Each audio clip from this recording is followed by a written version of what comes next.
નમસ્કાર, good morning વિદ્યાર્થી મિત્રો. હું હરેશ નાથ.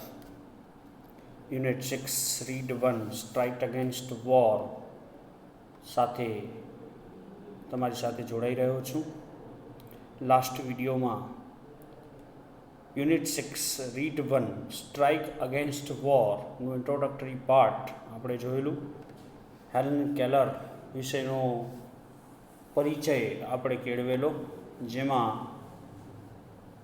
ન્યૂયોર્ક સિટીના કાર્નેગી હોલમાં જાન્યુઆરી 5, 1916 હેલન કેલર દ્વારા આપવામાં આવેલી જે સ્પીચ છે એ સ્પીચ અહીં આપવામાં આવી છે, જેમાં ખાસ કરીને કચડાયેલો વર્ગ, જેમાં મજદૂરો છે કે જે નિમ્ન સ્તરીય કચડાયેલા છે અને એમને જે જરૂરી ભાથું છે એ મળતું નથી. ઉચ્ચ સ્થાને બેઠેલા જે ધનપતિઓ છે અને અધિકારીઓ છે એ આ કામદારોને મૂર્ખ બનાવે છે અને એમનું શોષણ કરે છે. એની વાત ખાસ કરીને આ ચેપ્ટરનો મુખ્ય ભાગ કહી શકાય. આપણે વધુ એમાં ઊંડા ન ઉતરતા સીધા જ વિષય પર આવીએ તો થોડું રિવાઇઝ જે આપણે લાસ્ટ વિડીયોમાં જોયેલું એ થોડું કરી લઈએ. તો કાર્નેગી હોલમાં અપાયેલી સ્પીચમાં હેલન કેલર શરૂઆત કરતાં જ પોતાના મિત્રો, સંપાદકો અને અન્ય જે લોકો છે એને પ્રહાર કરતા, એને ચેતવતા એ લખે છે, two begin with I have a word to say to my good friends, the editors and the others who are moved to pity me. એ શરૂઆત કરતા બધા જ સંપાદકો, મિત્રો અને અન્ય લોકોને ચેતવતા એ સૂચવે છે કે જે મારા ઉપર દયા ખાય છે એ લોકોને મારું એટલું કહેવાનું છે. એ કહે છે, I have a word to say to my good friends. તેમને મારે થોડું કહેવું છે. Some people are grieved because they imagine I am in the hands of unprincipled persons who persuade me to adopt unpopular causes and make me the mouthpiece of their propaganda.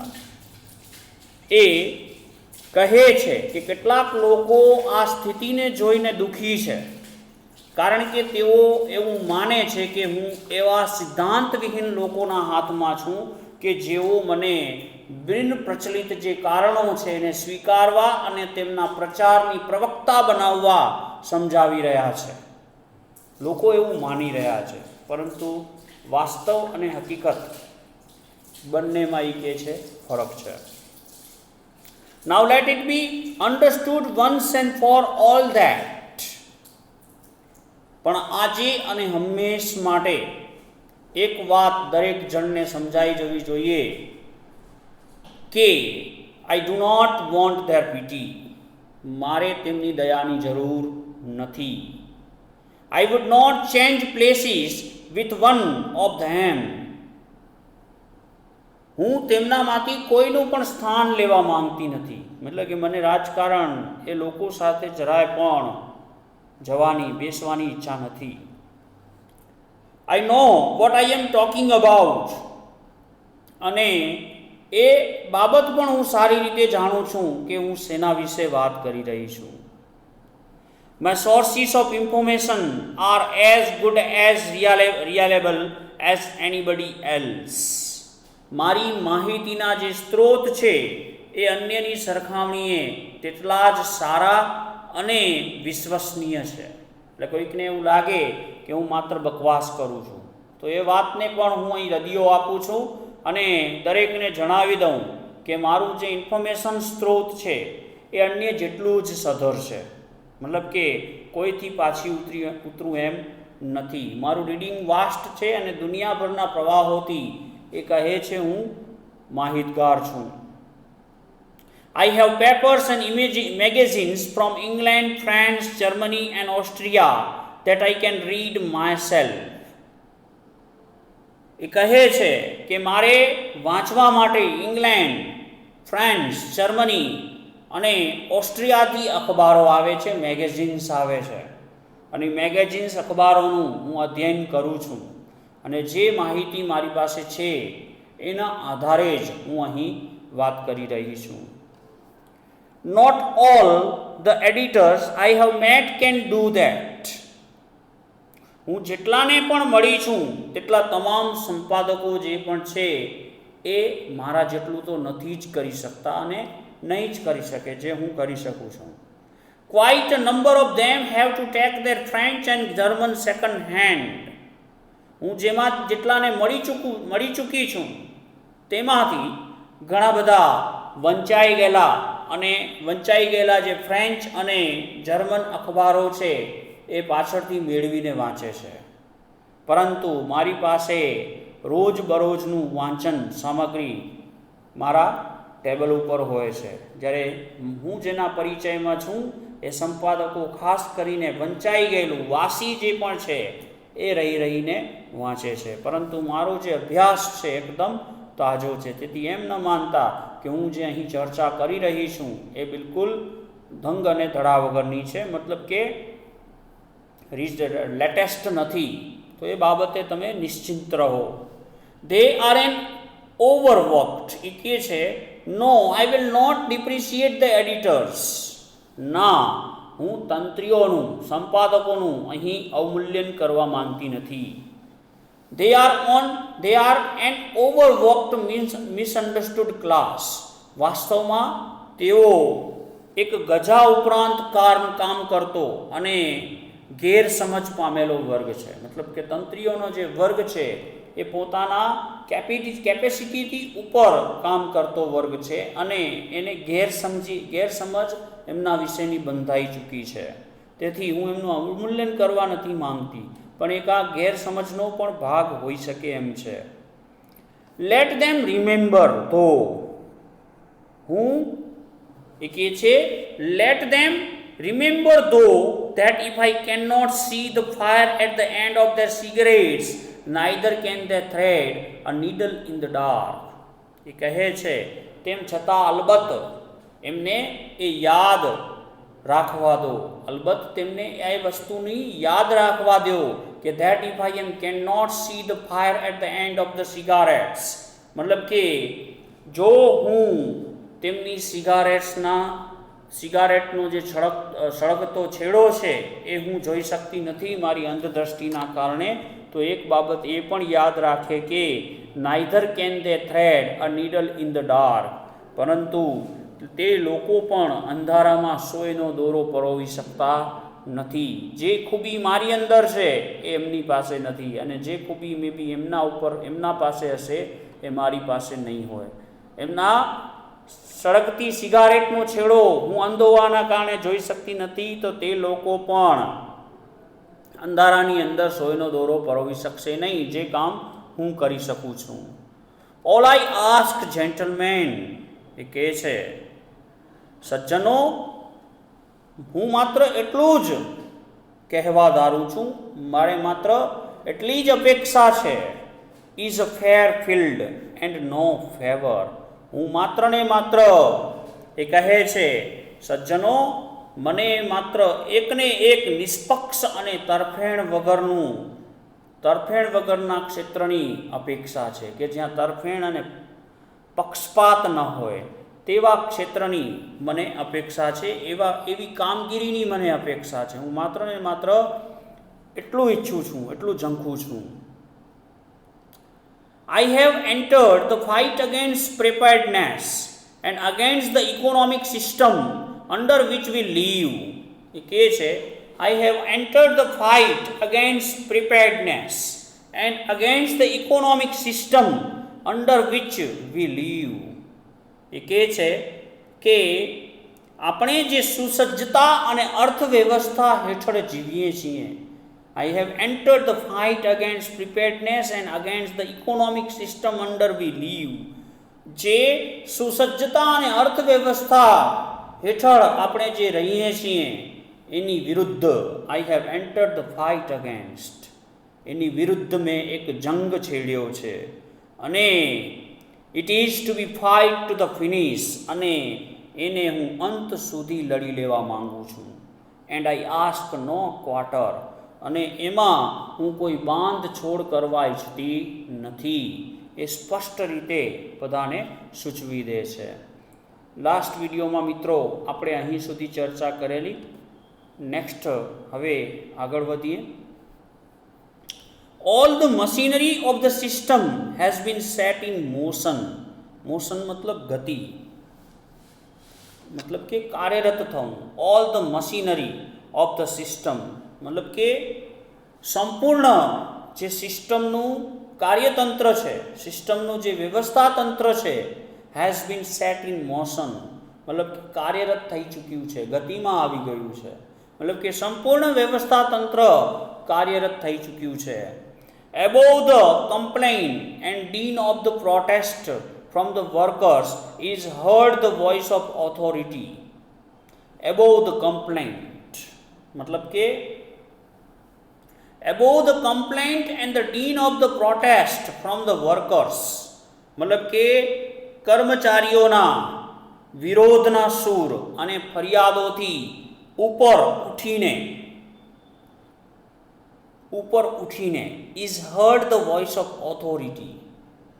સત્તાધારીઓનો અવાજ સંભળાઈ રહ્યો છે. મતલબ કે કર્મચારીઓનો અવાજ એ સત્તાધારીઓ નીચે દબાઈ ગયો છે. મતલબ કે સંપૂર્ણ વ્યવસ્થા તંત્ર છે એ કાર્યરત થઈ ચૂક્યું છે, મતલબ કે ગોઠવાઈ ચૂક્યું છે. અને above the complaint and the dean of the protest અને ફરિયાદો અને વિરોધનો જે સૂર છે, વિરોધનો પ્રોટેસ્ટનો જે સૂર છે, એનાથી ઉપર ઉઠીને આજે સત્તાધારીઓનો અવાજ સ્પષ્ટપણે દેખાઈ રહ્યો છે. અને સત્તાધારીઓ શું કહે છે? ફ્રેન્ડ્સ, મિત્રો, ઇટ સેઝ, મિત્રો એ કહે છે. ફેલો વર્કમેન, સાથી કર્મચારીઓ. પેટ્રિયટ્સ, દેશભક્તો. Your country is in danger, તમારો દેશ ભયમાં છે. મતલબ કે કર્મચારીઓનો જે અવાજ હોવો જોઈએ એ સત્તાધારીઓના અવાજ નીચે, અધિકારીઓના અવાજ નીચે દબાઈ ગયો છે. અને એ સત્તાધારીઓ શું કહે છે? મિત્રો, ફેલો વર્કમેન, સાથી કર્મચારીઓ. પેટ્રિયટ્સ, દેશભક્તો. Your country is in danger, તમારો દેશ ખતરામાં છે. These are foes on all sides, on all sides of us. Force मतलब शत्रु, दुश्मन, एनिमी. फोर्स मतलब शत्रु, दुश्मन, enemy. There are force on all sides of us. मतलब अपनी चारे बाजू दुश्मनोए भरड़ो लीधो छे. There are force on all side, अपनी चारे बाजू दुश्मनोथी આપણે ઘેરાયેલા છીએ, ચારે બાજુ દુશ્મનોએ ભરડો લીધો છે. There is nothing between us and other enemies except the Pacific Ocean and Atlantic Ocean. There is nothing between us and our enemies. मतलब કે આપણા દુશ્મનો મીન્સ શું કહે છે? There is nothing, અંદરો અંદર કશુંય વિવાદ નથી. લાસ્ટમાં એ કહે છે there is nothing between us and our enemies. આપણા દુશ્મન અને આપણી વચ્ચે અંદરો અંદર કશુંય વિવાદ નથી. except the Pacific Ocean and Atlantic Ocean, સિવાય કે આપણા દુશ્મનો પેસેફિક અને એટલાન્ટિક સમુદ્ર પડાવવા ઈચ્છે છે. પેસેફિક અને એટલાન્ટિક જે સમુદ્રો છે એ આપણી પાસેથી જૂટવવા માંગે છે. આમ જોવા જાઓ તો અંદર કાંઈ પણ એવી લડત નથી, અંદર કોઈ પણ એવું કશું એ વિવાદ નથી. જેમ છતાં આપણા દુશ્મનો પેસેફિક અને એટલાન્ટિકનો જે વિસ્તાર છે, સમુદ્રનો જે વિસ્તાર છે એ પડાવવા ઈચ્છે છે. Look at what has happen to Belgium. જુઓ કે બેલ્જિયમના શા હાલ થયા છે. બેલ્જિયમ એક સિટી છે યુરોપની કે જે ભૂમિ અને સમુદ્રી રેખાઓની વચ્ચે આવેલો એક દેશ છે કે જેમાં ઘણા બધા દેશોએ એક સાથે એના ભાગને પડાવ્યા છે. મતલબ કે એની આખી એક અલગ હિસ્ટ્રી છે કે જે અલગ વિષય માંગી લે એમ છે, પણ એઝ અ સંદર્ભ તરીકે અહીંયા બેલ્જિયમની ઉલ્લેખ અહીંયા થયેલું છે. એવી જ રીતે બીજો એક કન્ટ્રી છે સર્બિયા, જ્યાં પણ એવી જ રીતે હાલત છે. ત્યાર પછી ઈસ્ટ રિવર ફ્રન્ટ છે, એ પણ એવી જ અવસ્થામાં છે કે જ્યાં દુશ્મનોએ અલગ અલગ દેશોના ભાગોને પડાવી લેવાના દાખલા બન્યા છે. તો અહીંયા કને પણ જે સત્તાધિકારી અવાજ છે એ કર્મચારીઓને બીજી દિશામાં દોરવવાનો કોશિશ કરે છે. કર્મચારીઓના પોતાના અવાજ છે અહીંયા દબાઈ જાય છે, અને એક આવી એક વાતને જ્યારે મૂકવામાં આવે છે રાજકીય સ્તરે, ત્યારે સામાન્ય કર્મચારી પણ એ દેશભાવનાથી ઉત્તેજિત થાય છે અને પોતાના જે કંઈ પણ દાવાઓ રજૂઆતો છે એને ભૂલી જાય છે. તો આ એક રાજનીતિનો ભાગ છે જેને અહીંયા હેલન કેલર છે એ ખુલ્લો પાડે છે. એ જણાવે છે કે there are foes on all sides of us. આપણી ચારે બાજુ દુશ્મનોએ ભરડો લીધો છે. there is nothing between us and our enemies. આપણા દુશ્મનો અને આપણી અંદર કશું, આપણા દુશ્મનો અને આપણી વચ્ચે અંદરો અંદર કશી જ લડાઈ નથી, અંદરો અંદર કશો જ વિવાદ નથી. Accept the Pacific ocean and Atlantic ocean. સિવાય કે દુશ્મનો આપણા પેસિફિક અને એટલાન્ટિક સમુદ્ર પડાવવા માટે ઈચ્છે છે. એ શું કહે છે? Look at what has happen to Belgium. જુઓ તો ખરા બેલ્જિયમના શું હાલ થયા છે. Consider the fates of Serbia. સર્બિયાનું જે પ્રારબ્ધ છે, સર્બિયાનું જે નસીબ છે એને પણ ધ્યાનમાં લ્યો. Will your consider the fat of Serbia. Will you murmur about low wages when your country, your very liberties are in danger? જ્યારે તમારો દેશ ભયમાં હોય ત્યારે પણ તમે શું ઓછા વેતન, તમને મળતી જોઈતી સ્વતંત્રતા વિશે ગણગણાટ કર્યા રાખશો? જ્યારે એક બાજુ ખતરાની ઘંટી વાગે છે, દેશ ખતરામાં છે, તેવા સમયે પણ શું તમને મળતા ઓછા વેતન અને તમને મળેલી જે સ્વતંત્રતા છે એના જ રાગડા તાણ્યા રાખશો? એક આડે પાટે ચડાવવાની વાત છે. મતલબ કે રાજકારણ રમાઈ રહ્યું છે. કર્મચારીઓના જે મૂળભૂત હકો અને જે મૂળભૂત સ્વતંત્રતાના હકો છે, જે વેતન વિશેના પ્રશ્નો છે, એને સબડ્યુ કરીને એમને એક અલગ જ દુનિયામાં, મતલબ કે એક અલગ જ તણખો જારીને એમને પોતાના હકોથી વિચ્છિન્ન કરી દેવામાં આવે છે. તો હેલન કેલર એના વિશે વાત કરતાં જણાવે છે કે આ પોલિટિક્સ છે એ શોષિત વર્ગના પ્રશ્નોને સોલ્વ કરવાના બદલે એમને આડા પાટે વાત ચડાવી દે છે. તો અહીંયા કને કહે છે સત્તાધિકારી અવાજ, will you murmur about low wages when your country, your very liberties are in danger. જ્યારે દેશ આખો ભયમાં હોય તેવા સમયમાં શું તમે ઓછા વેતન, તમને મળવી જોઈતી સ્વતંત્રતા વિશે હજુ પણ ગણગણાટ કર્યા રાખશો, એના જ રાગડા તાણ્યા રાખશો? What are the miseries you endure compared to the humiliation of having a victorious German army sail up the East River? What are the miseries you endure compared to the humiliation of having a victorious German army sail up the East River? East river પાર કરીને આવેલા વિજેતા German લશ્કર દ્વારા કરાયેલ જે માનહાનિ સાથે સરખાવતા તમે જે ત્રાસ સહન કર્યો છે તે તો કોઈ વિષાદમાં જ નથી. કારણ કે જ્યારે જર્મન લશ્કર જ્યારે સીમાઓ ભેદીને અંદર ઘૂસી આવ્યું અને તેમના દ્વારા કરવામાં આવેલા ત્રાસની સરખામણીએ તમે જે કંઈ પણ સહન કરી રહ્યા છો એની તો કોઈ જ વિષાદ નથી. તમે જે વાત કરો છો એની સરખામણી તે સમયની પરિસ્થિતિ સાથે કરો કે જ્યારે જર્મન લશ્કર જે નુકસાન, જે માનહાનિ કરેલી એની સાથે તમારી સરખામણી કરો તો તમને ખ્યાલ આવશે કે તમે જે સહન કરી રહ્યા છો એની તુલનામાં એ કશું જ નથી. What are the miseries? Miseries મતલબ દુઃખ સહન કરવું, ત્રાસ સહન કરવું.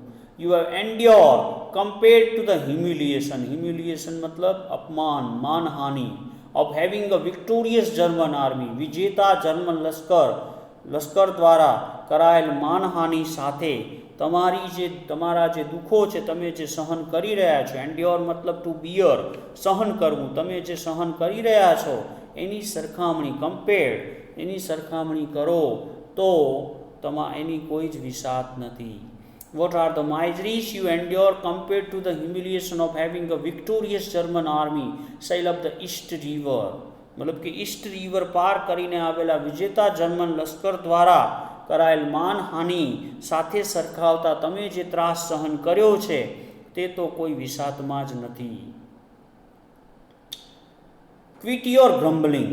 ગ્રમ્બલિંગ મતલબ બબડવું, ગ્રમ્બલિંગ કરવું મતલબ મર્મરિંગ, મતલબ કે બબડવું, સતત બબડ્યા રાખવું.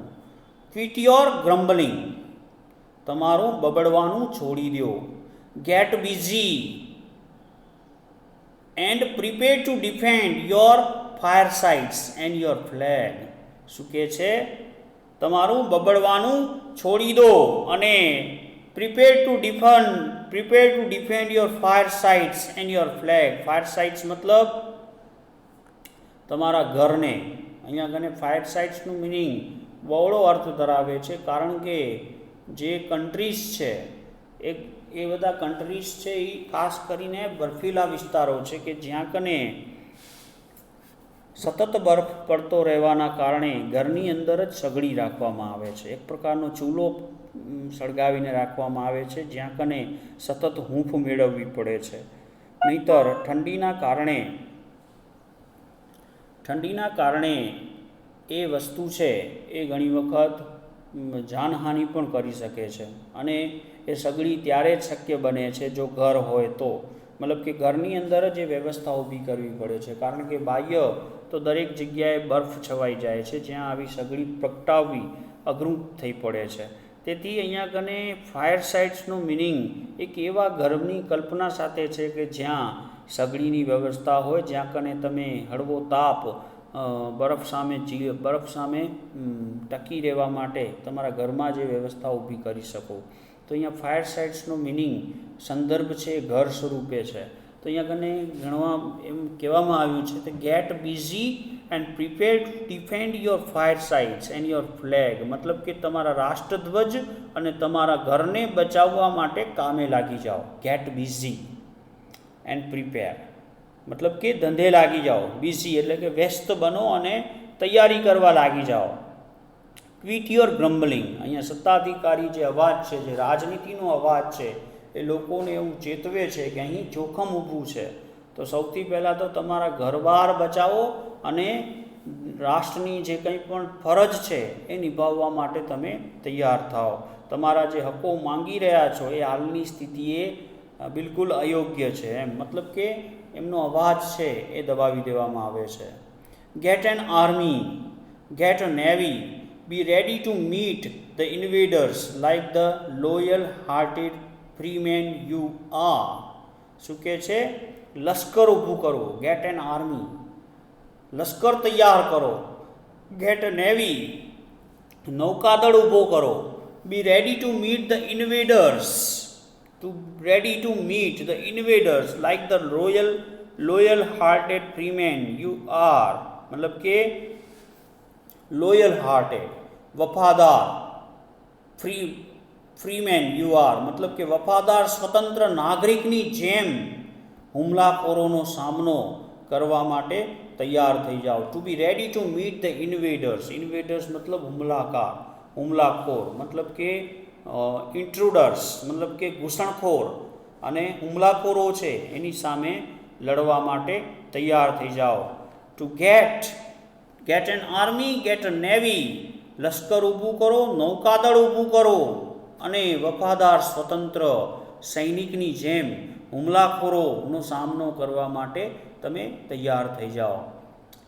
બી ready to meet the invaders like the loyal hearted freemen you are. વફાદાર સ્વતંત્ર નાગરિક, ફ્રીમેન સ્વતંત્ર નાગરિકની જેમ હુમલાખોરનો સામનો કરવા તમે તૈયાર થાઓ. હવે આ રોદણા રોવાનું બંધ કરો. સત્તાધિકારી એ કર્મચારીઓનો જે અવાજ છે એને દાબીને આવો અવાજ સંભળાઈ રહ્યો છે એમ હેલન કેલર જાહેર સ્પીચમાં જણાવે છે. મતલબ કે જે કર્મચારીઓનો વોઇસ છે એ બિલકુલ દબાઈ જાય છે, સબસાઇડ કરી દેવામાં આવે છે આવા દેશભાવનાના વિચારોને મુક્ત રીતે ફરતા કરીને. એમના જે વેજીસના હકો છે, એમના જે સ્વતંત્રતાના હકો છે, એ બધા જ સબસાઇડ થઈ જાય છે અને એક આખી સ્થિતિને જ ફેરવી તોડવામાં આવે છે રાજકારણીઓ દ્વારા. એવી વાત અહીંયા હેલન કેલર કરે છે. With the workers walk into this trap. શું કર્મચારીઓ આ ઝાડમાં ફસાઈ જશે? ટ્રેપ મતલબ ઝાડ. Will the workers walk into this trap. શું વર્કર્સ જે કામદારો છે શું આ ઝાડની અંદર ફસાઈ જશે? Will they be fooled again. શું તેઓને ફરી મૂર્ખ બનાવી શકાશે? શું તેઓ ફરીથી મૂર્ખ બનશે? આઈ એમ અફ્રેઇડ સો. મને આ બાબતનો ડર છે. હેલન કેલર જણાવે છે કે આવી બાબતો ઘણી બધી થઈ. મૂર્ખ બનાવવાની જે વાતો થઈ રહી છે, દેશને ઉપર ભય છે ને આ બધી બાબતો છે, સાંભળીને હવે કામદારો પણ જાગૃત થયા છે. મને એ બાબતનો ડર છે કે હવે કામદારો મૂર્ખ નહીં બને, એ એવી ઝાડમાં ફસાશે નહીં. I am afraid so. The people have always been susceptible to oratory of this sort. Susceptible means what? Susceptible मतलब sensitive और inclinable of sensible मतलब के संवेदनशील. तो ये છે the people have always been susceptible to oratory of this sort. Oratory means what? Art of speaking મતલબ કે ભાષણ કળા, મતલબ કે બોલવાની જે છટા છે તે. The people have always been susceptible to oratory of this sort. મતલબ કે કર્મચારીઓ જાણે છે કે લોકો છે એ આ પ્રકારની જે કંઈ પણ ભાષણબાજીમાં જલ્દી આવી જાય છે. શું કહે છે? The people have always been susceptible to oratory of this sort. મતલબ કે લોકો છે આ પ્રકારની ભાષણબાજી સાંભળીને અત્યંત સંવેદનશીલ થઈ અને એની અંદર ફસાઈ જાય છે. The workers know they have no enemies except their masters. મતલબ કે કર્મચારીઓ સારી રીતે જાણે છે કે તેમના માલિકો સિવાય અન્ય કોઈ તેમના દુશ્મન નથી. બીજા જે દુશ્મનોનો ડર એમને દેખાડવામાં આવે છે એના વિશે કર્મચારીઓ સંપૂર્ણપણે માહિતગાર છે અને તેઓ જાણે છે કે એમના કોઈ દુશ્મનો હોય તો એ એમના માલિકો જ છે કે જે એમનું શોષણ કરી રહ્યા છે. They know that their citizenship papers are no warrant for the safety at their wives and children.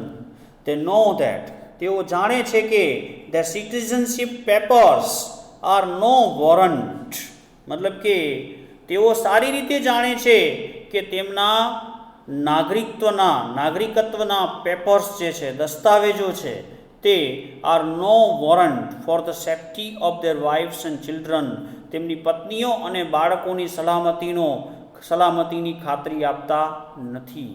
જે નાગરિકત્વના જે પેપરો છે એ એમની પત્નીઓ અને બાળકોના સેફ્ટી માટેની ખાતરી એ સિટીઝનશીપ પેપર્સની અંદર લખાયેલી નથી. તે બાબત જાણે છે. માત્ર નાગરિકત્વ હોવું, એનાથી સુરક્ષિત હોવું એ તો પુરવાર થઈ જતું નથી. અને તેઓ ભલીભાંતિ જાણે છે કે નાગરિકત્વનું પ્રમાણપત્ર, એના જે દસ્તાવેજ છે એ માત્ર ને માત્ર એના કુટુંબની સલામતી માટેનું ખાતરી આપતા નથી, એની ખાતરી નથી સિટીઝનશીપ મળી જવી એ તેઓ બરાબર રીતે જાણે છે. They know that honest sweat, persistent toil and years of struggle bring them nothing on to worth fighting for. They know that. તેઓ એ પણ જાણે છે કે ઓનેસ્ટ સ્વીટ, તેમનો પ્રામાણિક જે પસીનો છે, તેમનો જે પ્રામાણિક પ્રસ્વેદ છે, સ્વેટ મતલબ પસીનો, પ્રસ્વેદ. પરસિસ્ટન્ટ ટોઇલ મતલબ કે સતત મહેનત, ટોઇલ મતલબ હાર્ડવર્ક, મહેનત. પરસિસ્ટન્ટ ટોઇલ મતલબ કે સતત મહેનત. એન્ડ યર્સ ઓફ સ્ટ્રગલ અને વર્ષોનો સંઘર્ષ. And years of struggle bring them nothing on to. શું કહે છે? એન્ડ યર્સ ઓફ સ્ટ્રગલ, વર્ષોનો સંઘર્ષ, bring them nothing to, nothing on to worth fighting for, તેમનો વિરોધ કરવા યોગ્ય બનાવી શક્યા નથી. તેઓ એ પણ જાણે છે કે તેમનો જે પ્રામાણિક પસીનો છે, સતત મહેનત છે અને જે વર્ષોનો સંઘર્ષ છે એ તેમને વિરોધ કરવા માટે યોગ્ય બનાવી શક્યા નથી.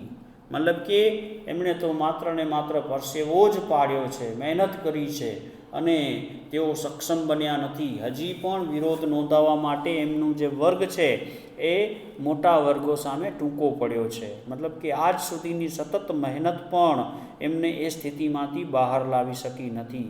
એ વાતથી પણ તેઓ પરિચિત છે. યેટ ડીપ ડાઉન ઇન ધર ફુલિશ હાર્ટ્સ, છતાંય તેમના બાલિશ હૃદયમાં ઊંડે ઊંડે, યેટ ડીપ ડાઉન ઇન ધર ફુલિશ હાર્ટ્સ, તેમ છતાં તેમના બાલિશ હૃદયની અંદર ઊંડે ઊંડે, દે બિલીવ, તેઓ એવું માને છે કે ધે અ કન્ટ્રી, ઊંડે ઊંડે બાલિશ હૃદયમાં ઊંડે ઊંડે પોતાનાથી જ એવું મનાય છે કે ધે અ કન્ટ્રી, કે આ એમનો જ દેશ છે. ઓ બ્લાઇન્ડ વેનિટી ઓફ સ્લેવ્સ, આ ગુલામોનું તે આ કેવું મિથ્યાભિમાન, આ જે ગુલામો છે એ કેવું મિથ્યાભિમાન સેવી રહ્યા છે. આવડી બધી અપમાન, આવડું બધું તિરસ્કાર, આવડું બધું અન્યાય, તેમ છતાં આ લોકોના હૃદયમાં ઊંડે ઊંડે એવી ભાવના છે કે તેમના દ્વારા જ આ દેશ ટકી રહ્યો છે, તેમના દ્વારા જ આ દેશ ચાલી રહ્યો છે, શ્રમ દ્વારા દેશ ચાલે છે, એવો અભિમાન આ લોકોના હૃદયમાં ઊંડે ઊંડે પ્રેરાઈ રહ્યો છે. અહીંયા આગળ જુઓ, વાત એક સમજવાની છે કે સામાન્ય શ્રમિક જન એવું માની રહ્યું છે કે જે કંઈ પણ દુનિયામાં થઈ રહ્યું છે, મતલબ કે દેશની અંદર આવડી પ્રગતિ થઈ રહી છે તો તેમના કારણે જ છે, એવી માન્યતા તેઓ ધરાવે છે. અને ઉચ્ચ સ્તરીય જે વર્ગ છે એમનું શોષણ કરી, એમનો ફાયદો કરી અને ફાયદા મેળવે છે, મતલબ કે એમનો ફાયદો ઉઠાવે છે શોષણ કરીને. પરંતુ આ સામાન્ય નિમ્ન સ્તરનો જે લોકો છે એવું વિચારે છે કે તેમના થકી આખો તંત્ર ચાલી રહ્યું છે. તો કેવા મિથ્યાભિમાનની અંદર તે લોકો જીવે છે. આવડા વર્ષોની મહેનત જે છે, પસીનો તેમણે વહાવ્યો છે, આવડી બધી મહેનત કર્યા પછી પણ તે વર્ગ સામે ટકી શકવાની જે વિસાત છે એને હજી પણ તેઓ મળી શક્યા, મતલબ કે એ સ્થિતિ ઉપર હજી સુધી તેઓ પહોંચી શક્યા નથી. અને તેમ છતાંય તેમના બાલિશ હૃદયની અંદર ઊંડે ઊંડે એવી માન્યતા ઘર કરી ગઈ છે કે જે કંઈ પણ દેશમાં થાય છે એ પોતાનાથી જ થાય છે. તો ઓ બ્લાઇન્ડ વેનિટી ઓફ સ્લેવ્સ, ગુલામોનું કેવી આ આંધળી કહી શકાય એવી માન્યતા છે, કેવી આંધળો કહી શકાય એવો મિથ્યા અભિમાન છે. ઓ બ્લાઇન્ડ વેનિટી ઓફ સ્લેવ્સ, આ ગુલામોની કેવી માનસિકતા છે. હેલન કેલર છે અહીંયા આશ્ચર્ય વ્યક્ત કરે છે. મતલબ કે રાજનીતિના જે લોકો છે એ અવળે પાટે ચડાવી અને કર્મચારીઓના હકોને ઝૂંટવે છે. તો આ બાબતથી પણ શું કર્મચારીઓ પરિચિત નથી? તેઓ પરિચિત જ છે. એમને ઝાડમાં ફસાવવું પણ નથી, એમને મૂર્ખ પણ બનવું નથી. અને આવી મોટી મોટી બાબતોમાં તેઓ ફસાઈ પણ જતા હોય છે, કારણ કે તેઓ પણ એક સંવેદનશીલ હૃદય ધરાવે છે. અને મજૂરો એ બાબત પણ, એ કર્મચારીઓ એ બાબત પણ સારી રીતે જાણે છે કે એમનું કોઈ દુશ્મન હોય તો તેમના પોતાના જ માલિક છે. તેઓ જાણે છે કે જે નાગરિકત્વનું પ્રમાણપત્ર એમને મળ્યું છે એ માત્ર ખાતરી નથી આપતું કે એમના પત્ની અને એમનું કુટુંબ છે એ બિલકુલ સેફ છે.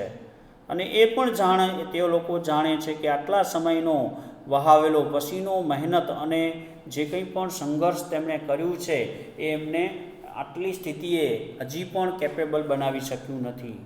તેમ છતાં તેમના મનમાં ઊંડે ઊંડે એવી બાબત હજી પણ ઘર કરેલી છે કે દેશમાં જે કંઈ પણ થાય છે એમની મહેનતના પરિણામે થાય છે. તો આવું મિથ્યાભિમાન પ્રજા સેવે છે અને એના પરિણામ જ પ્રજાને મળે છે. કારણ કે ઉચ્ચ સ્તરીય જે રાજકારણના લોકો છે, જે પોલિટિશિયન્સ છે, એ આવા લોકોનો ફાયદો ઉઠાવે છે, એમનું શોષણ કરે છે, એમના હકોથી એમને વંચિત રાખે છે. The clever ones up in the high places know how childish and silly the workers are. The clever ones. Clever ones मतलब એ હોશિયાર લોકો, એ બુદ્ધિશાળી લોકો, એ જે કંઈ પણ ઉચ્ચ વર્ગના લોકો છે, the clever once up in the high places, વૈભવી કહી શકાય, હાઈ પ્લેસીસ મતલબ ઉચ્ચ આવાસોની અંદર રહેતા, વૈભવી મહેલોની અંદર રહેતા એ ચાલાક લોકો જે છે, નો એવો જાણે છે, સારી રીતે જાણે છે કે how childish and silly the workers are, છે કે કર્મચારીઓ કેટલા બાળક બુદ્ધિ ધરાવનારા અને કેટલા મૂર્ખ છે. તેઓ સારી રીતે જાણે છે કે આ કર્મચારીઓ કેટલા રમતિયાળ મતલબ કે બાળક બુદ્ધિવાળા અને કેવા મૂર્ખ લોકો છે એ વિશેની ભનક એ ચાલાક લોકોને ઓલરેડી આવી ગઈ છે. મતલબ કે તેઓ જાણી ગયા છે કે કર્મચારીઓ કેવા બેવકૂફ હોય છે. They know that, તેઓ જાણે છે કે if the government dresses them up in khaki and give them a rifle and starts them off with a band and waving banners, they will go forth to fight valiantly for their own enemies. They know that. તેઓ જાણે છે કે જો the government dresses them up in khaki, જો સરકાર તેમને ખાખી ગણવેશ પહેરાવી, and give them a rifle, હાથમાં રાઇફલ આપી, and starts them off with a band and waving banners, અને રાઇફલ આપી બેન્ડ અને ધજા પતાકા સાથે મોકલી આપે, ધજા પતાકા સાથે મોકલી આપે, they will go forth to fight valiantly for their own enemies, આપે તો તેઓ બહાદુરીથી પોતાના જ દુશ્મનો સાથે લડવા આગળ વધશે, પોતાના જ દુશ્મનો સાથે લડવા માટે આગળ વધશે.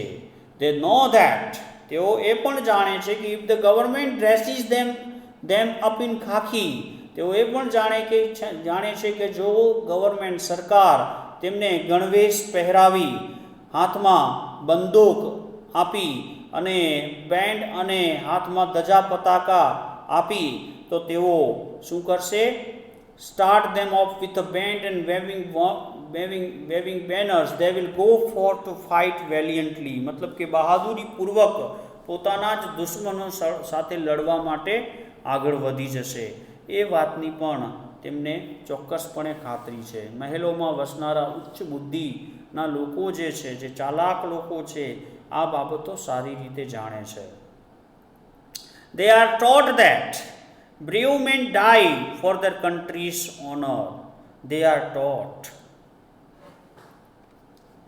તેમને શીખવવામાં આવે છે કે બહાદુરો તેમના દેશના માન ખાતર બલિદાન આપે છે.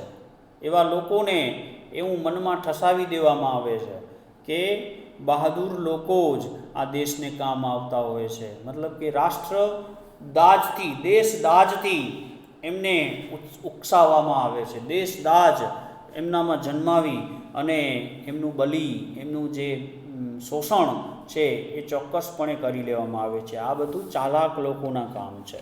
They are taught that, એમને શીખવવામાં આવે છે that brave men die for their country's honor. તેમને શીખવવામાં આવે છે કે બહાદુર લોકો છે એ જ દેશના અભિમાન માટે, દેશ માટે, દેશને બચાવવા ખાતર બલિદાન સુધા આપી શકે છે, એવું એમને શીખવવામાં આવે છે.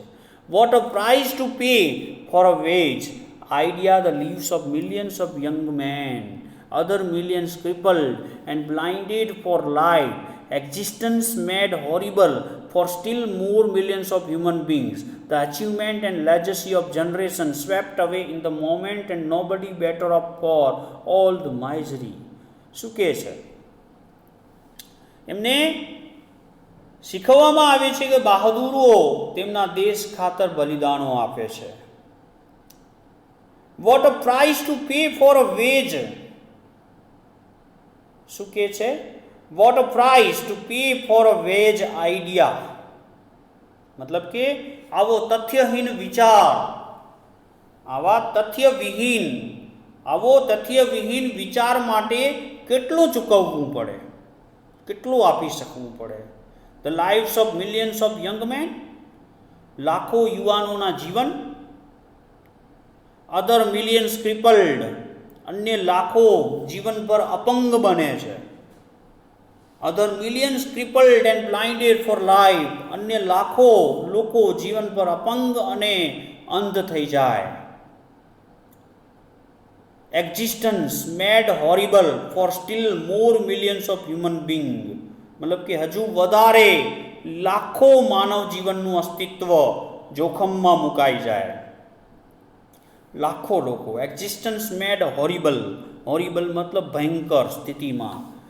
અધર millions existence made horrible for still more millions of human being, લાખો માનવ જીવનનું અસ્તિત્વ એકદમ જોખમમાં મુકાઈ જાય. એક્ઝિસ્ટન્સ મતલબ અસ્તિત્વ. Existence made horrible for still more millions of human being, હજુ વધારે લાખો લોકોનું જીવનનું અસ્તિત્વ જોખમમાં મુકાઈ જાય. The achievement and legacy of generations swept away in a moment, મતલબ કે પેઢીઓની સિદ્ધિઓ, પેઢી દર પેઢી જે પ્રાપ્ત કરેલી જે સિદ્ધિઓ છે. ધ અચીવમેન્ટ એન્ડ ધ લેજસી મતલબ અસ્મિતા,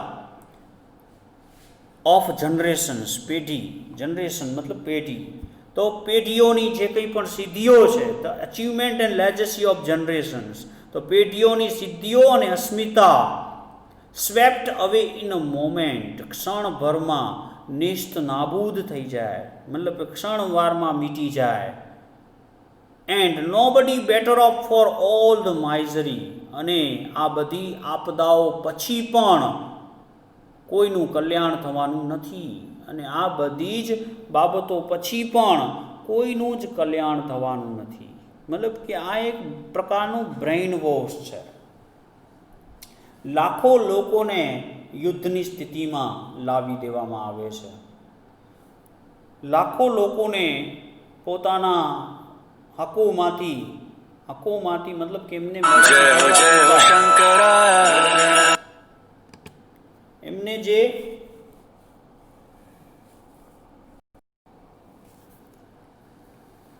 તો અહીંયા હેલન કેલર વાત કરે છે કે હજારો લાખો લોકો છે એવા છે કે જેમને દેશદાજ અને રાષ્ટ્રભક્તિના નામે અવળે પાટે ચડાવી અને સીધા મૂકી દેવામાં આવે છે, એમના સ્વતંત્રતા, એમના હકો, એમની ફરજોથી દૂર કરીને. તો એની જ વાત અહીંયા હેલન કેલર કરે છે કે લોકોને ખાખી વર્દી પહેરાવી અને આગળ કરી દેવામાં આવે છે. દેશના ખાતર બલિદાન બહાદુરો જ આપે છે એવો ખોટો ભ્રમ એમના મનમાં પેદા કરવામાં આવે છે. અને આવી તથ્યહીન વિચારો માટે કેટલું ચૂકવવું પડે છે અને એ કોનું નુકસાન છે. તો અહીંયા કને હેલન કેલર એ બાબત વિશે જણાવે છે કે પેઢીઓની જે સિદ્ધિઓ અને અસ્મિતા છે એ ક્ષણભરમાં નિસ્ત નાબૂદ થઈ જાય છે. લાખો માનવ જીવનનું અસ્તિત્વ જોખમમાં મુકાય છે. લાખો લોકો છે જીવન પર અપંગ અને અંધ સ્થિતિમાં પહોંચી જાય છે. લાખો યુવાનોના જીવન આની અંદર બરબાદ થઈ જાય છે, માત્ર ને માત્ર આ દેશદાજ એમના માઇન્ડમાં જગાવીને, એમનું શોષણ કરીને. યુદ્ધ છે એ કાયમી કલ્યાણ નથી, એના વિશેની વાત અહીંયા હેલન કેલર મૂકે છે. એ કહે છે they are taught that brave men die for their country's honour, તેઓને એવું શીખવવામાં આવે છે કે બહાદુર લોકો જ દેશ માટે કામ આવે છે. What a price to pay for a vague idea, આ તથ્યવિહીન વિચાર માટે કેટલી કિંમત ચૂકવવી પડે છે. The lives of millions of young men, લાખો યુવાનોના જીવન. Other millions crippled and blind for life, અન્ય લાખો લોકો જીવન પર અપંગ અને અંધની સ્થિતિમાં જાય છે. Existence made horrible for still more millions of human being, લાખો વધારે લોકોના જીવન અસ્તિત્વ જોખમમાં મુકાય છે. અને શું કહે છે, the achievement and legacy of generation swept away in a moment, અને પેઢીઓની જે કંઈ પણ સિદ્ધિઓ અને અસ્મિતા છે ક્ષણવારમાં નાબૂદ થઈ જાય છે. And better off for the all misery, અને આ બધી જ આપદાઓ પછી પણ ક્યાં કોઈનું કલ્યાણ થાય છે, બરાબર. યુદ્ધ સ્થિતિ, યુદ્ધ કર્યા પછી પણ કોઈનું કલ્યાણ થયું છે ખરું? તો આ બાબત છે બિલકુલ તથ્યવિહીન છે કે જે લોકોના માઇન્ડમાં ભરી અને રાજકારણના લોકો એનો ફાયદો ઉઠાવે છે. This terrible sacrifice would be comprehensible if the thing you die for and call country fed, clothed, housed and warmed you. શું કહે છે? This terrible sacrifice, આવા ભયંકર બલિદાનો તો જ બુદ્ધિગ્રાહ્ય બને. શું કહે છે? This terrible sacrifice would be comprehensible, આવા બલિદાનો તો જ બુદ્ધિગમ્ય બને, મતલબ કે બુદ્ધિગ્રાહ્ય બને.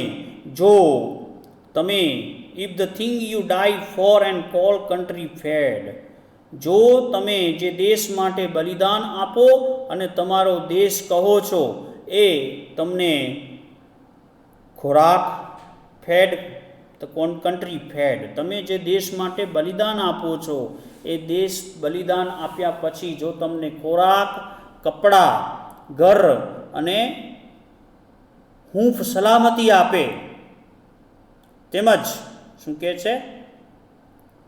This terrible sacrifice would be comprehensible, આવા ભયંકર બલિદાનો તો જ બુદ્ધિગ્રાહ્ય બને જો if the thing you die for, તમે જે દેશ માટે તમે બલિદાન આપો છો, એન્ડ કોલ કન્ટ્રી ફેડ, અને જે દેશ તમે જેને તમારો દેશ કહો છો એ દેશ જો તમને ખોરાક, કપડાં, ઘર પૂરું પાડે અને હૂંફ સલામતી આપે, તેમજ warmed you, educated and cherished your children, અને તમારા બાળકોને શિક્ષણ આપે તેમજ તેમની સાર સંભાળ રાખે. અહીંયા એક બહુ મુદ્દાની વાતને હેલન કેલર ચર્ચે છે, બહુ ઊંડી વાત છે કે ભ્રમિત લોકોને ભરમાવવામાં આવે છે. મોટા મોટા લોકો છે, ઘણા બધા યંગ જનરેશન્સ છે, એ માત્ર ને માત્ર દેશદાજને ખાતર પોતાનું અસ્તિત્વ જોખમમાં મૂકી દે છે, અને એમના પરિવારની પાછળ શું હાલત થાય છે એ બહુ ઓછા લોકો જાણતા હોય છે. અને રાજકારણ એનો પણ ફાયદો ઉઠાવી લેતું હોય છે, તંત્ર એનો પણ ફાયદો ઉઠાવે છે. તો આવા શોષિત વર્ગનો તો કોઈ ઉકેલ જ મળતો નથી. કાયમી ઉકેલ રૂપે એમને ક્યાંક ને ક્યાંક તો કશુંક ને કશુંક ઝૂંટવી લેવામાં જ આવે છે. અહીંયા મુદ્દાની વાત કરે છે કે એવા લોકોને જે ભરમાવવામાં આવે છે, એવા યુવાનોને જે ખોટી રીતે એમના માઇન્ડમાં જે દેશદાજ ભરવામાં આવે છે, એનું પરિણામ શું આવે છે કે લાખો યુવાનોના જીવ જોખમાય છે, કાયમી અપંગતા એમનામાં જન્મે છે, અને વર્ષોની વર્ષો કમાવેલી જે પેઢીઓની સિદ્ધિ અને અસ્મિતા છે ક્ષણવારમાં નાબૂદ થાય છે. અને આટલું બલિદાન આપ્યા પછી પણ કોઈનું ક્યાં કલ્યાણ થાય છે એ વાત મુદ્દો છે. અને આવા બલિદાન, this terrible sacrifice would be comprehensible મતલબ બુદ્ધિગ્રાહ્ય, સમજવા યોગ્ય. એ કહે છે કે આવા બલિદાનો ત્યારે જ બુદ્ધિગ્રાહ્ય બને જો તમે if the thing you die for, અને આવા બલિદાનો તમે જેના માટે આપ્યા છે તે વસ્તુ, તે દેશ માટે તમે જે બલિદાન આપો છો અને તમે જેને તમારો દેશ માનો છો એ દેશ જો તમને ખોરાક, કપડાં, fed, cloth, house and warm you, જો એ દેશ જો તમને ખોરાક, કપડાં, ઘર પૂરું પાડે અને હૂંફ સલામતી આપે, and cherished your children and educated, અને તમારા બાળકોને શિક્ષણ આપે અને તેમની જો સાર સંભાળ લે, તો અને તો જ આવા બલિદાનો છે એ બુદ્ધિગ્રાહ્ય બને એમ છે. પરંતુ એવું થાય છે ક્યાં?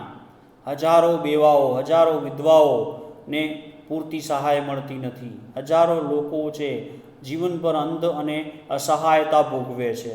એ માત્ર ને માત્ર આવા ઘૂંટેલા રાજકારણના કારણે એમના હકોને, એમના અધિકારોને છીનવીને એમનું સ્પષ્ટપણે શોષણ વર્ષોથી થતું આવ્યું છે. એને અહીંયા આ યુદ્ધના સંદર્ભમાં હેલન કેલર ટાંકે છે. I think the workers are the most unselfish of the children of men. શું કહે છે? આઈ થિંક, એ કહે છે મને એવું લાગે છે.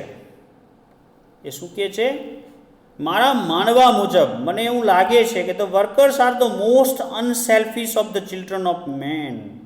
મતલબ કે મારા મત મુજબ કર્મચારીઓ એ માનવના સૌથી નિસ્વાર્થી બાળકો છે. માનવ જાતિમાં સૌથી નિસ્વાર્થી કોઈ બાળકો હોય તો એ કર્મચારીઓ છે. દે ટોઇલ એન્ડ લીવ, મતલબ કે જેઓ શું કહે છે? They toil and live and die for other people's country. જે એ કહે છે કે મારા માનવા મુજબ કર્મચારીઓ એ માનવીના સૌથી નિસ્વાર્થી બાળકો છે, જેઓ અન્ય લોકોના દેશ માટે, ફોર અધર પીપલ્સ કન્ટ્રી, અન્ય લોકોના દેશ માટે, અધર પીપલ્સ કન્ટિન્ટેન્ટ્સ, અધર પીપલ્સ કન્ટિનેન્ટ્સ, અન્ય લોકોની અન્ય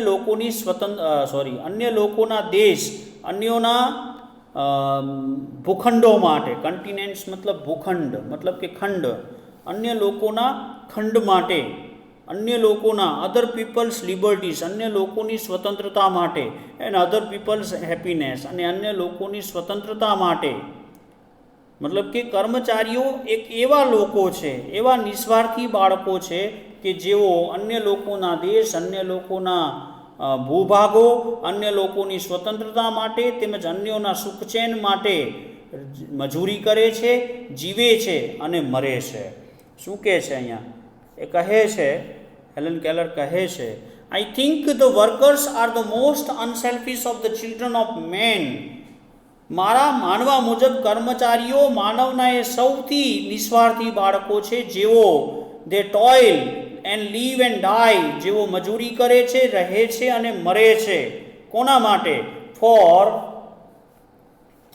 અધર પીપલ્સ કન્ટ્રી, અન્ય લોકોના દેશ, અધર પીપલ્સ કન્ટિનેન્ટ્સ, અન્ય લોકોના ભૂખંડો, અધર પીપલ્સ લિબર્ટી, અન્ય લોકોની સ્વતંત્રતા, એન્ડ અધર પીપલ્સ હેપીનેસ, અને અન્ય લોકોના સુખ માટે, જેઓ અન્ય લોકોની ખુશી માટે જેઓ મજૂરી કરે છે, જીવે છે અને મરે છે. આ કર્મચારીઓનો વર્ગ એવો એક નિસ્વાર્થી સ્વભાવના, નિસ્વાર્થી બાળકો ગણાય માનવોમાં.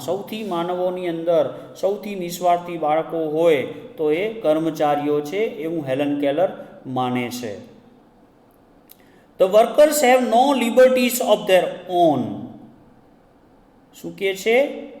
આ કર્મચારીઓને પોતાની કોઈ સ્વતંત્રતા હોતી નથી. The workers have no liberties of their own. આ કર્મચારીઓ જે છે એમને પોતાની કોઈ સ્વતંત્રતા હોતી નથી. They are not free when they are compelled to work 12 or 10 or 8 hours a day. મતલબ કે તેમને 8 થી 10 કલાક કામે જોતરવામાં આવે છે ત્યારે તેઓ સ્વતંત્ર હોતા નથી. The workers have no liberties of their own. They are not free when they are compelled to work 12 or 10 or 8 hours a day. દિવસ દરમિયાન 8 થી 10 કલાક જ્યારે તેઓ કામ કરે છે ત્યારે તેમને પોતાની નિજી સ્વતંત્રતા હોતી નથી. એમને 8 થી 10 કલાક સુધી કામે જોતરવામાં આવે છે ત્યારે એમની કોઈ સ્વતંત્રતા, પોતાનું ફાજલ સમય એમની પાસે હોતો નથી. કમ્પેલ ટુ મતલબ કામ કરાવવું, ધેટ ઇઝ ફરજિયાત કરાવવું તે.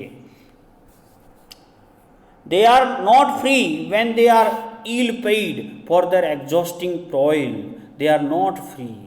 મતલબ કે પોતાની જાતને નીચોવી નાખતી કાળી મજૂરી કરે છે. They are ill paid for, they are not free when they are ill paid for the exhausting toil. મતલબ કે તેમને પોતાની જાતને નીચોવી નાખતી કાળી મજૂરી કરે છે ને બદલામાં શું મળે છે? તુચ્છ વેતન.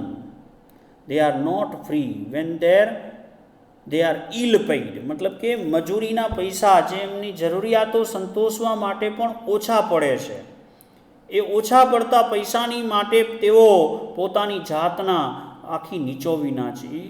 In exhausting ટોઇલ. એક્ઝોસ્ટિંગ મતલબ થકવી દેનારી કાળી મજૂરી.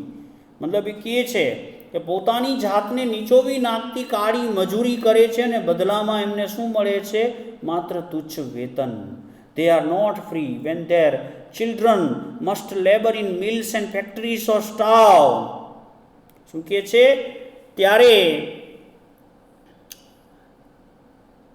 જ્યારે તેમના બાળકો શું કહે છે? They are not free when their children must labor in mills and factories or starve. જ્યારે તેમના બાળકોને મિલ કે કારખાનાઓમાં કામ કરવું જ પડે નહીં તો ભૂખે મરે, ત્યારે ભૂખે મરે. And when their women may be driven by poverty to lives of shame. અને તેમની સ્ત્રીઓને ગરીબાઈને લીધે શરમજનક જીવન ગુજારવું પડે છે, ત્યારે તેઓ સ્વતંત્ર નથી. આ એક માનવ જાતિની પીડા છે. સતત મજૂરી કર્યા પછી પણ જે વેતન મળવું જોઈએ ન મળે, તેથી કરીને જે નિમ્ન વર્ગના ગરીબ લોકોનું જે જીવન છે એમાં એમના બાળકો અને એમના કુટુંબને શું વેઠવું પડે છે એની વાત અહીંયા હેલન કેલર કરે છે. એ કહે છે, they are not free when their children must labor in mills and factories or starve. તેઓ ત્યારે સ્વતંત્ર નથી કે જ્યારે તેમના બાળકોને મિલ્સ અને ફેક્ટરીઝની અંદર કામ કરવું પડે અથવા તો ભૂખે મરી જવું પડે. And when they are women may be driven by poverty to lives of shame. એઓ ત્યારે પણ સ્વતંત્ર નથી કે જ્યારે તેમની સ્ત્રીઓને ગરીબાઈના કારણે શરમજનક સ્થિતિમાં જીવવું પડે છે. They are not free when they are clubbed and imprisoned because they go on strike for a raise of wages. તેઓ ત્યારે પણ સ્વતંત્ર નથી કે જ્યારે તેમને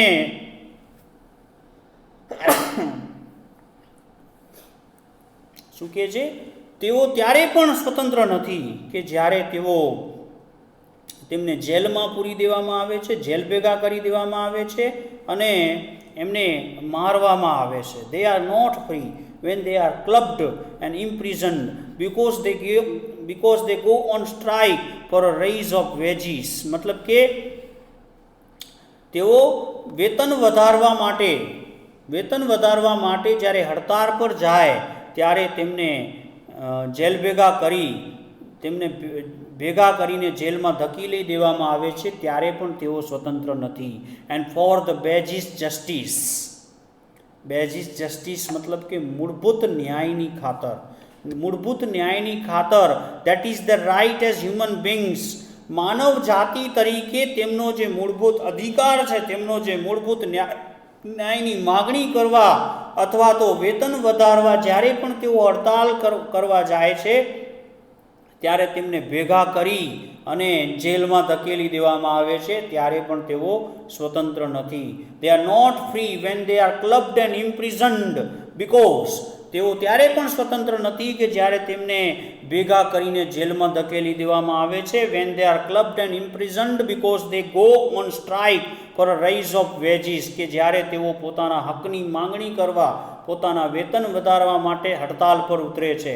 And for the basis of justice. અને મૂળભૂત ન્યાય મેળવવા માટે જ્યારે હડતાલ પર ઉતરે છે તે સમયે that is the right as human being. માનવ જાતિ તરીકે એમનો જે અધિકાર છે મૂળભૂત ન્યાય પ્રાપ્ત કરવાનો અને સરખું વેતન મેળવવાનું, જ્યારે આ બધી માંગણી કરવા હડતાલ પર ઉતરે છે ત્યારે તેમને જેલ ભેગા કરી દેવામાં આવે છે, ત્યારે પણ તેઓ સ્વતંત્ર નથી. તો આ મૂળભૂત જરૂરિયાતો સંતોષવા માટે જે નિમ્ન વર્ગનો મહેનત કાળી મજૂરી કરે છે અને એના બદલામાં એમને મળે છે શું? કશું જ નહીં. તો આ બધી સ્થિતિ છે એ રાજકારણીઓની મેલી મુરાદના કારણે જન્મતી હોય છે. એના ઉપર પ્રકાશ અહીંયા હેલન કેલર કરે છે. મિત્રો, આજે અહીં સમયના અભાવે હું સ્થગિત કરું છું. આગળ નેક્સ્ટ વિડીયોમાં આપણે આ ચેપ્ટરને આગળ વધારીશું. ત્યાં સુધી have a good day, have a nice day. જય સ્વામિનારાયણ.